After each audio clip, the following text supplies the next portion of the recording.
Aujourd'hui, donc comme vous pouvez le voir, aujourd'hui, le taux d'emploi des Japonaises s'élève à 70,7% contre 63,4% chez les Françaises. Quant à la moyenne du taux d'emploi des femmes des pays de l'OCDE, il est à 58,9%. Donc, c'est les chiffres de 2020 de l'OCDE. Contrairement à ce que l'on pourrait croire, les Japonaises travaillent. De plus, la proportion des femmes qui travaillent est plus élevée au Japon que la majorité des pays de l'OCDE. Alors, je précise que le taux d'emploi correspond au pourcentage des personnes actives occupées, c'est-à-dire personnes ayant un emploi, par rapport à la population en âge de travailler, donc de 15 à 64 ans.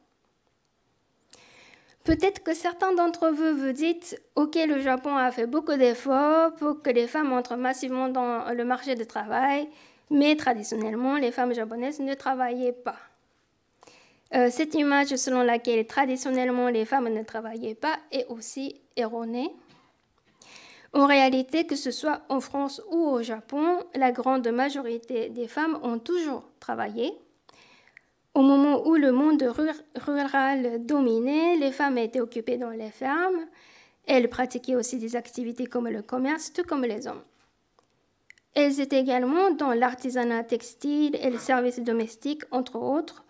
Dans le passé, la grande majorité des femmes n'étaient donc pas femmes au foyer. Mais cette image des femmes japonaises qui ne travaillent pas ne vient quand même pas de nulle part. Jusqu'au milieu de l'ère Showa, c'est-à-dire jusqu'aux années 40-50 à peu près, cette classe moyenne aussi n'était qu'une petite partie de la population. Autrement dit, certes, le mariage devenait une norme dominante, mais très peu d'hommes avaient alors la possibilité d'avoir suffisamment de salaire pour entretenir une épouse et des enfants. Ainsi, le statut de la femme au foyer n'était pas la réalité de la grande partie des femmes japonaises, mais c'était plutôt un signe de prestige.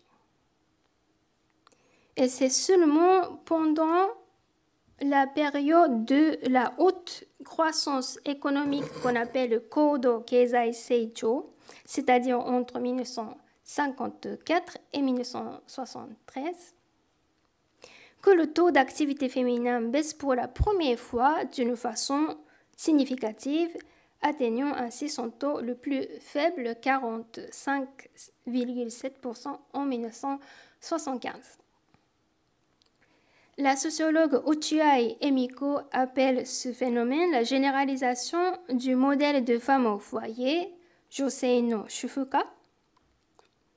Autrement dit, le foyer composé d'un mari pourvoyeur du revenu et d'une femme au foyer devient commun seulement dans les années 60 et 70 dans le cas du Japon. Pendant un certain moment, ce modèle de famille a apparu efficace pour le développement économique du pays. L'État a donc soutenu ce modèle avec des mesures telles que l'abattement fiscal pour le conjoint à charge, introduit en 1961, incitant donc les Japonais à se marier et les Japonaises à s'occuper du mari et des enfants pour que leurs conjoints, eux, puissent se consacrer à l'entreprise. Mais à la suite de l'éclatement de la bulle spéculative, le Japon connaît une lente dégradation de la situation économique. On appelle cette période des années 90 et 2000 la décennie perdue, Ushinawareta Jounen, voire les décennies perdues. Les conditions socio-économiques ne sont plus les mêmes. Ni les politiques favorisant le statut de femme mariée, ni le salaire d'un homme ne suffit plus pour que la femme reste à la maison.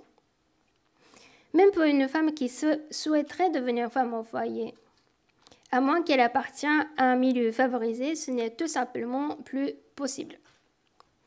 Aujourd'hui, plus de 70% des Japonaises en âge de travailler ont un emploi, donc.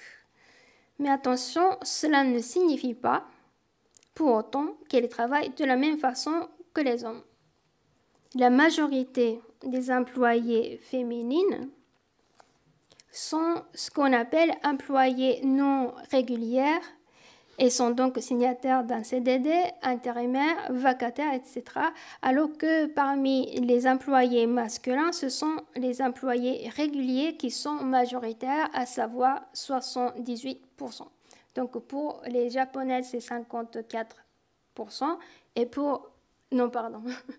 C'est 45,6%. Et pour les hommes, employés réguliers sont 68%. Donc c'est assez différent.